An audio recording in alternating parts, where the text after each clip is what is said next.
Welcome to our channel, where we bring the most bone-chilling stories from the depths of Reddit's darkest corners.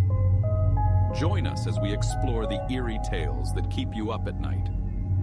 If you like what you hear, please hit the subscribe button and turn on the notifications to never miss a spine-tingling story.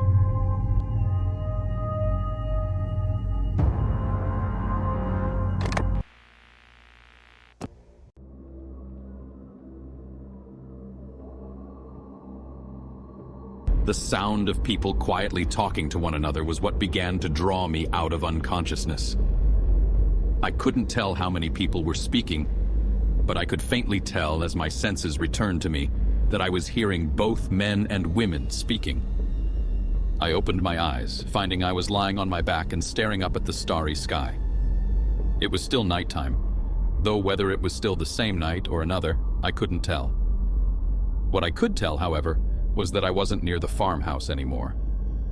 Large trees rose up on all sides of me, meaning I had to be in the forest I'd seen beyond the edge of the property. I also could tell my hands were bound with something. I couldn't tell if it were tape or anything else, but I couldn't force apart my arms from down near my waist. "Well, look who's finally awake," I heard the same deep man's voice I had in my car say, carrying almost the same friendly tone one would have when talking over drinks with a group of friends. "Well, don't be rude, guys. Help the man up." I heard footsteps rapidly approaching me, then felt arms grab me under the shoulders roughly, hauling me to my feet.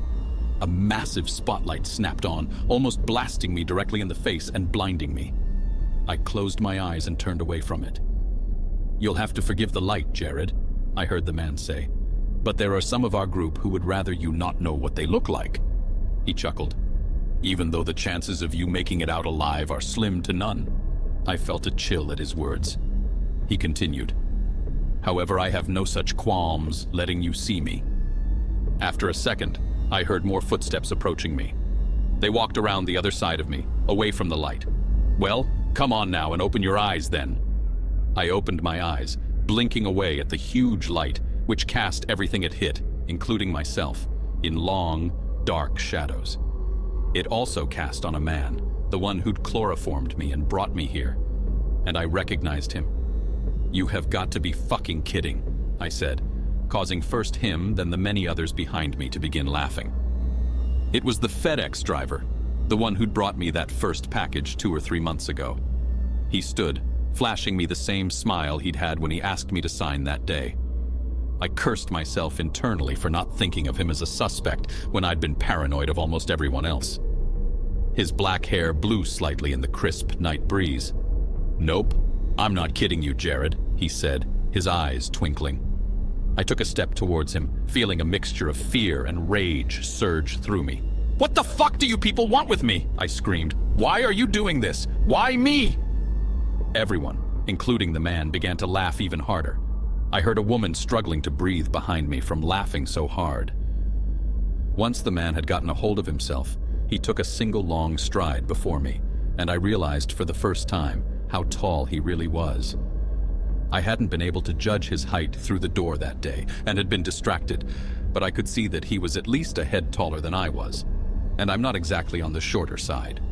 His dark eyes almost looked like coals in the glare of the spotlight, and his smile had turned sadistic.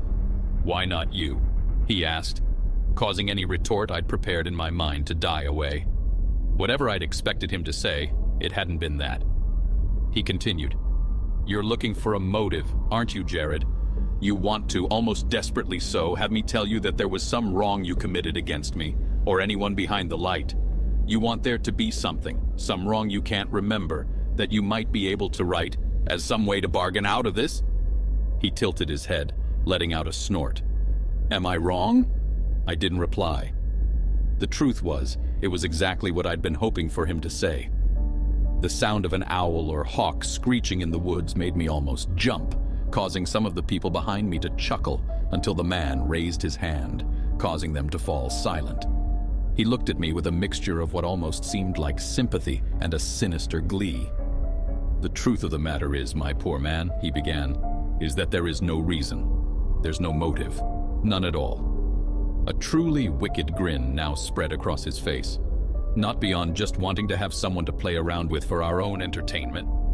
My shoulders dropped, along with my jaw. They're just doing this for their own sick amusement? I found my voice. So, you just randomly picked me to fuck with before. What, now killing me? I said in a shaky voice. He laughed again. Well, you weren't a random selection, he started, then gestured for someone behind the lights. I heard footsteps approaching us. One of our groups suggested you to us, and frankly, Jared, I'm glad he did. You're the most fun we've had in a while. The footsteps moved around me, and a figure came to stand next to the man. Hey, Jared! I felt my blood turn to ice at both the voice and the face. Vivian? I breathed out as I stared at her. She flashed me a grin, throwing an arm around the shoulders of the man and let out a giggle. Oh my God, do I wish you could see your own face right now? She managed out. You look like you just saw the twist ending to The Sixth Sense for the first time or something. I just kept staring at her as the man leaned his head down to kiss her. I'd honestly expected Davin to be the one to appear out of the darkness, but not her. Pain seemed to reach around and clutch at my heart as I realized the one person I'd decided to trust the most had been the one to betray me. I simply shook my head and turned away, staring out at the woods. Oh, don't be like that, Jared, I heard her say, using that same warm tone I'd gotten used to for years. I like you and think you're a cool guy, but when I mentioned you to my husband... She leaned in close to the man. He insisted you be our next little plaything. And what he says goes. She let out another giggle. He leaned in close to her. You think we should drop the final bomb on him before we start our game? He asked her. After a moment, she nodded enthusiastically, laughing. He looked back at the group of people. Hey, would you like to come out here and greet our guest? He called to someone. I heard more footsteps approaching. In my head, I already knew who they would be. Both Vivian and Davin are part of this group. They both were in on it. A third figure stepped next to them, and any of those thoughts flew away like an eagle on a thermal. For the longest time, I could only stare, my mouth now fully open. Finally, I let out a strangled cry. You! Detective Monkhouse flashed me a huge grin. You betcha, sport, he said simply, then turned to look at the man. So it hadn't been a voice-manipulating program or anything. It was truly him. The fact that a cop was part of this sick, twisted group of people filled me with a despair I didn't know I had. He quickly added one thing. You'll have to forgive me for deleting and getting rid of all the evidence in your case, along with clearing out the party spoiling feds. Orders from the boss here. He thumbed at the man. Oh, I'm sorry. I should say the evidence was misplaced and lost. He chuckled. Now the man finally spoke. So I can imagine you want to know what we're going to do with you now, Jared. He unhooked himself from Vivian and moved towards me, stopping about 5 feet away. Well, the thing is, after we have our fun messing about with our mark, it's no fun to just stop and let them walk away. Not for us, anyways. That's why Frank here, he gestured to the detective, gave us the idea about 5 years ago to have a grand finale. Monkhouse grinned. The man continued. So, what's going to happen now is this. You're approximately 30 miles from the town you went into last night. The farmhouse would be the first thing you come across. We're going to cut you free from your bonds and give you a 3-minute head start. The detective moved in, and I resisted the urge to strike out at him. There was no doubt that at least one or more of these people were armed, and I didn't want to get a bullet in the back. He pulled a knife from his belt and reached out, grabbing my bound wrists and slicing the duct tape from them before quickly stepping back. Once your 3 minutes are up, we are going to come after you, using all the technology that this society has grown a false sense of security around. If we catch you, well, he trailed off, raising a finger to his throat and drawing it across his throat like a knife. But if you can make it to the farmhouse and your car, you can go free. He held up 2 fingers. Scout's honor, he said mockingly, causing everyone to laugh. Of course, nobody's made it out yet, Vivian said, her voice taking on a sinister tone I'd never heard before. That's true, the man began before slapping his forehead. Damn it! Why did I almost forget? You're going to have a partner with you on this. He let out a whistle. And a second later, a figure landed roughly on the ground next to me, moaning softly. I turned to look at him. Davin, my coworker and friend, lay in a heap on the grass. It was clear the group had gone to work on him. Dried blood and old bruises covered his face. They must have gotten him when he had gone to the Chinese restaurant that day, I thought. I quickly moved and knelt down next to him. He looked up at me with dazed eyes. "Jared," he moaned out softly. I felt a new sense of rage tear through me, almost overwhelming the fear I'd had. As I knelt, my coat I still had on jostled in the breeze, and I felt something gently tap my chest.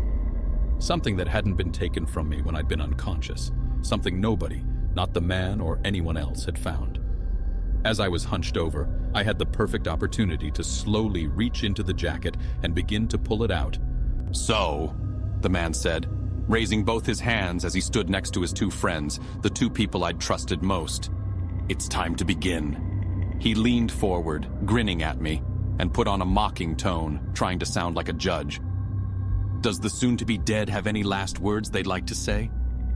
At this, the entire group let out the biggest laugh I heard them make yet. They found the whole fucked-up situation entertaining and amusing beyond measure.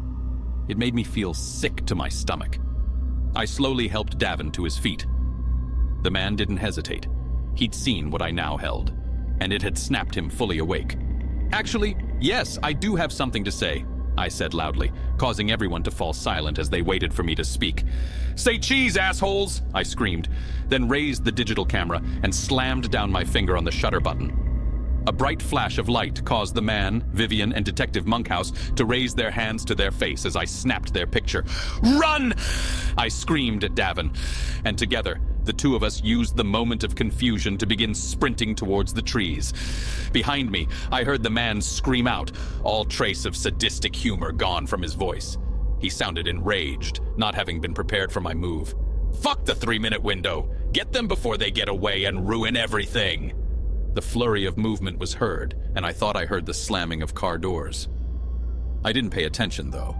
I was too focused on running as fast as I could in the direction. Davin paced me. I could see him out of the corner of my eye running alongside. The trees closed in around us, and we entered the forest. After a minute, we stopped to catch our breath. The sounds of our pursuers muted and faded in the distance. "What the hell do we do?" Davin managed out between huge gulps of air. I fought for breath as well. "We just keep going in that direction," I pointed. I think he was telling the truth about going there. He doesn't expect us to make it. That's why he taunted us with it. It's part of their game. I shook my head to clear my thoughts. "We've got to make it to the farmhouse and my car." I held up the camera. "And we've got to get this to the authorities. Ones that can put the word out about the detective." I began to speak again, but I was interrupted by a buzzing sound whipping through the trees. We both looked around. A blinding flash of light made me raise my hands. "Duck!" I heard Davin yell, and I listened, letting my legs give out under me and drop to my knees. A moment later, a drone flew only inches above our heads. I was yanked to my feet. "Go before it comes around," my friend yelled, and we both began running again. The sound of the drone began to approach us again, and we ducked, moving sideways away. It flew by a few seconds later, heading straight ahead. We kept running. After a few minutes, we stumbled from the trees onto what looked like a disused logging road. I was about to suggest to follow it when I saw headlights cut through the darkness. "Hide!" I hissed, and both of us ducked into a bush. A minute later, a Tesla Model X, one raised slightly on lifted suspension, with off-road tires and roof-mounted lights banishing away the dark, whirred softly past our hiding spot. It disappeared down the road, and we both looked at each other. "No roads," he whispered, and I nodded in agreement. That's when the whirring sound came from behind us. We both turned to find a drone, a different one this time, hovering behind us about 10 feet away. I could see the camera focusing on us, but there was something mounted below it I couldn't tell. Apparently Davin did, though, because I saw his face go pale before he was yanking me away from the bush, screaming for me to move. A moment later, I understood why, as a line of flame shot out from what had to be a custom flamethrower, setting the bush on fire. They'd meant to burn us alive. My mind screamed at me, but I couldn't stop to think. We ran deeper into the forest as we finally began to hear the sounds of people yelling. I heard angry shouts, but I also heard excited yells and laughter as they crashed and drove and ran through the woods in pursuit of us. They were relishing in the chase, as if they were high-tech hunters on the trail of deer or birds. As I ran, my mind stupidly shot back to a phrase from a book I'd read in school, one which sickeningly seemed to fit. Man is the most dangerous game. If it had been any other situation, I might have found it amusing in a twisted way, someone making a work of fiction into reality, but there was no time for it. All of a sudden, a loud, blaring horn began to sound. I shot a look to my right and saw we'd ran straight through laser motion sensors they must have put up. The sounds of our hunters seemed to intensify, and I heard at least 2 drones, if not more, buzzing in our direction. "Move!" I shouted, shoving Davin forward. We crashed through a thicket, the thorns tearing at our clothes and skin. I felt branches and bushes smash me in the face in the dark, and I prayed neither of us would run into a tree or any more motion sensors. "Look there!"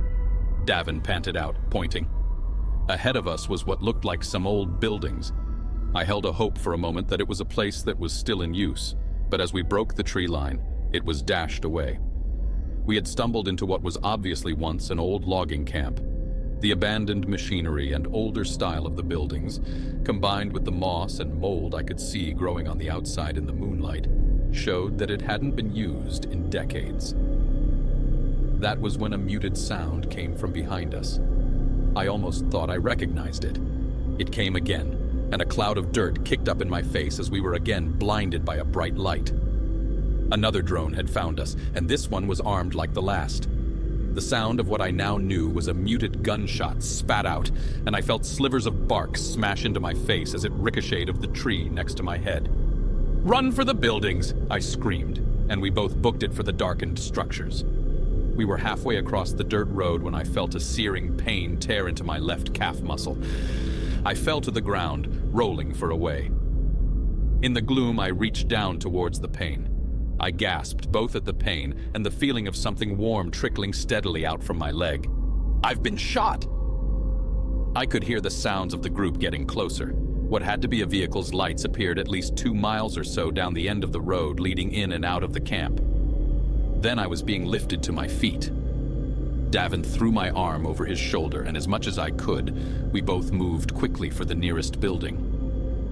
The light came from behind us again, and I heard the muted sound of the silencer as we were shot at a few more times. Bullets tore into the dirt at our feet and lodged in the wood of the building, just barely missing us. And then, we were inside.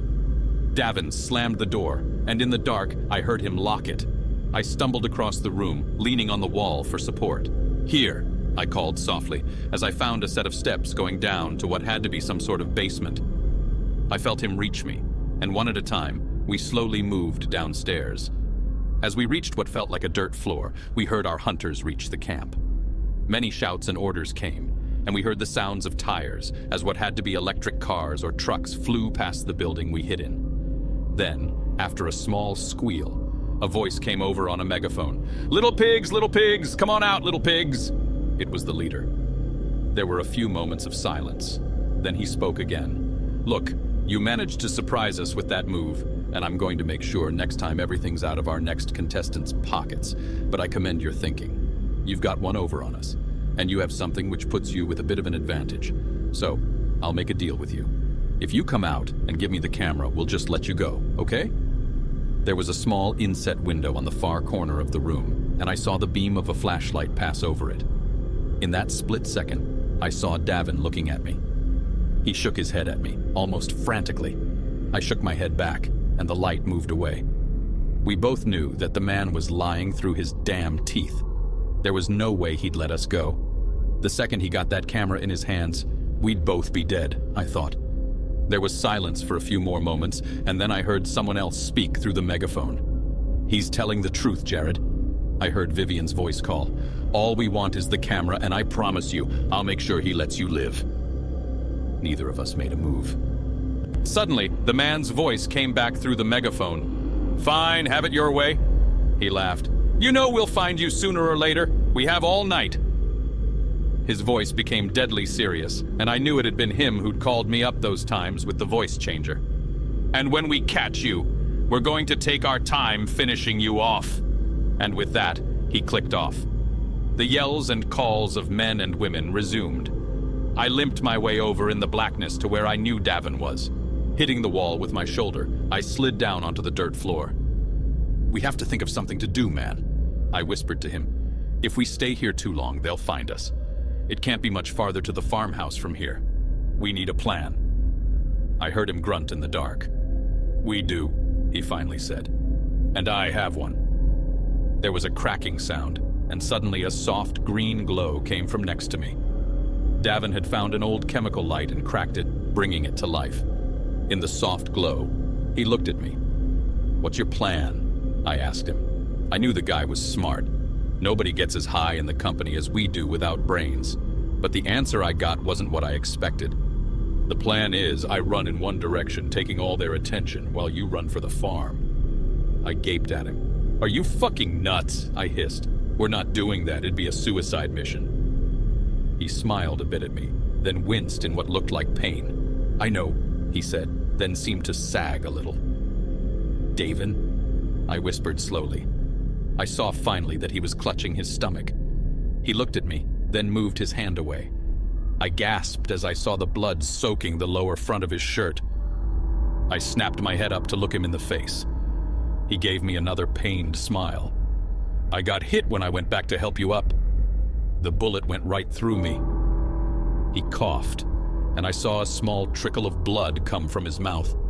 I kept my voice low, but gentle. "There has to be another way. We both need to get out of here." He gave me a hard look. "Jared, there is no other way, and you know it." He looked down at the blood. "And I don't have much longer." His eyes met mine. They were hard, resigned. "We're not both getting out of this," he said weakly. "But you can, at least. You need to get out of here.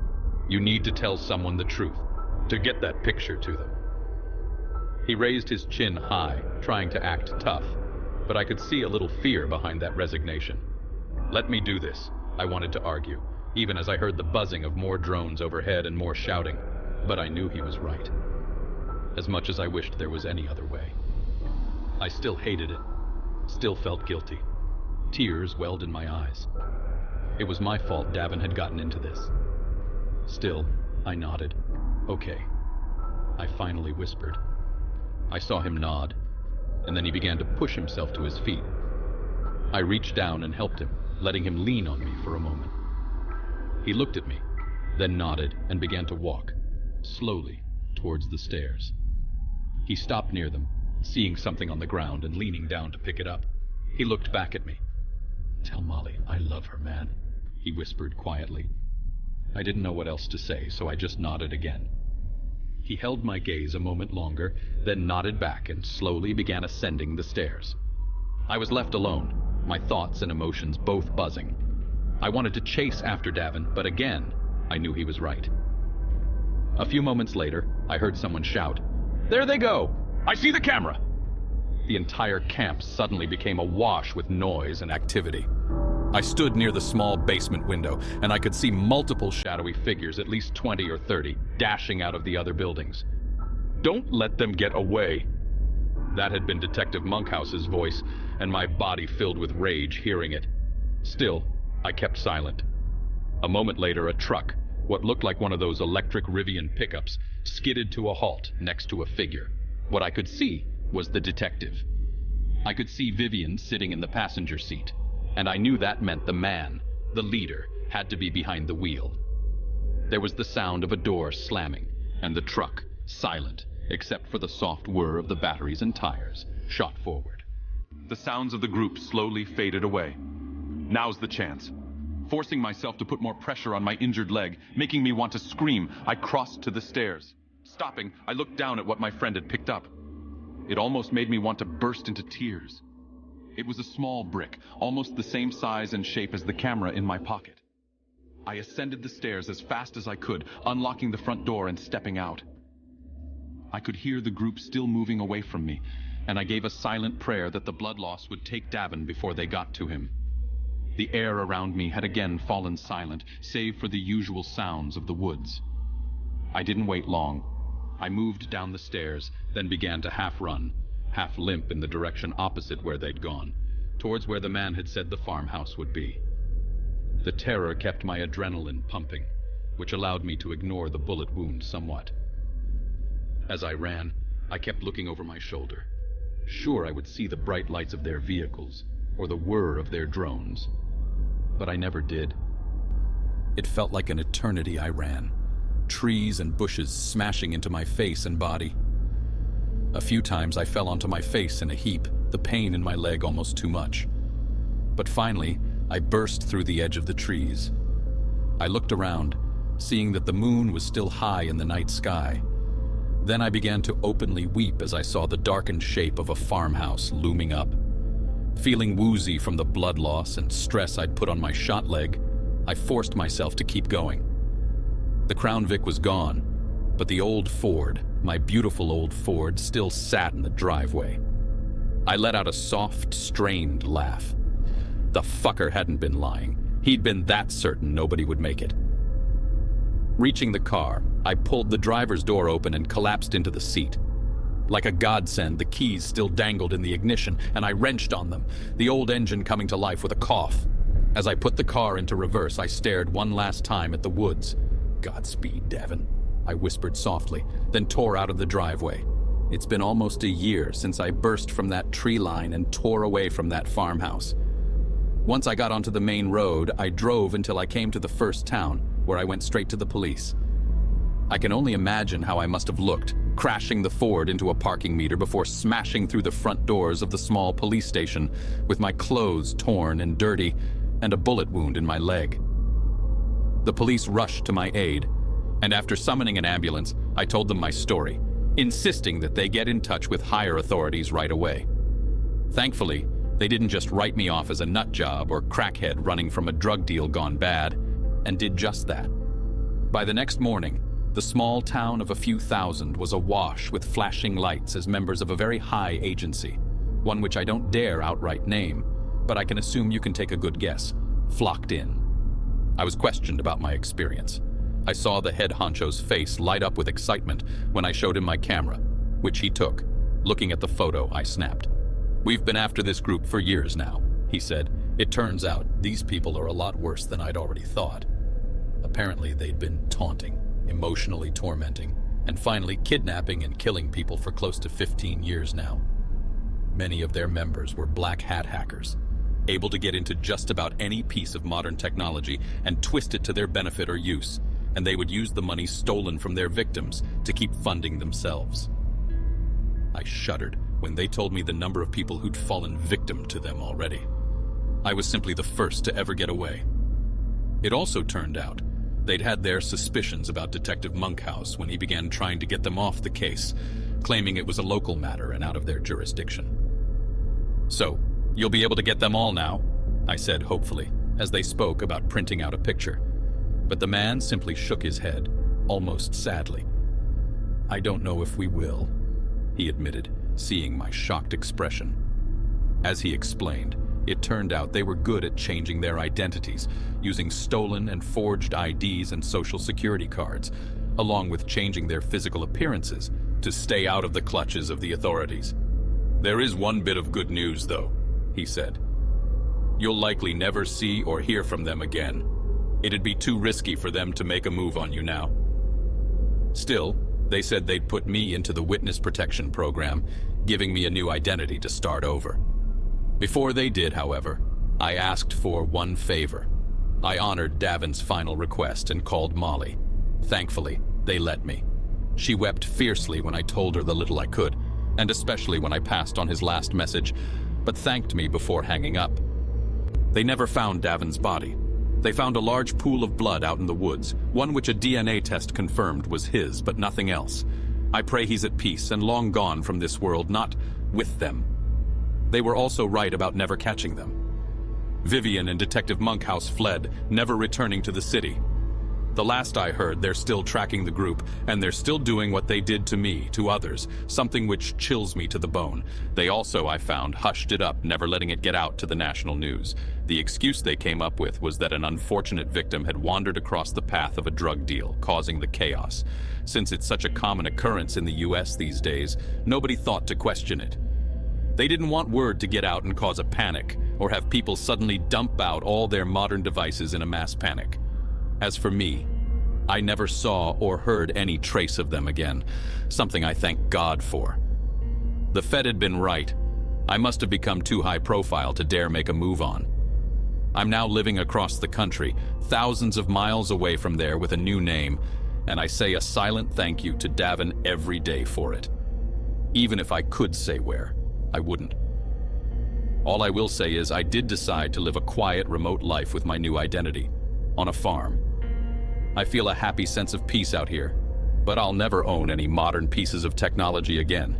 No smart TVs, no smartphones, no modern computers, nothing. I collect older technology, CRT TVs with VHS and DVDs for entertainment, using a free antenna for the news. All my appliances are from the 80s or before, and I don't own any cell phone, only having a landline in my house. All my neighbors are either of older age than me or simply prefer a low-tech existence, which I honestly love. I don't think I could deal with getting gifted some modern piece of tech now. The town nearest to me, thankfully, is still stuck in the 90s at least, without many, if any, cameras around. I feel safe moving about it because of that. That's where I am now, writing this from a computer in the local library. And that brings me to why I'm posting this in the first place. I'm posting what happened to me because, as much as I understand the authorities' wishes to not send the public into a mass panic, you need to know. I know many of you won't believe me, but I need to warn you regardless. Those people are out there.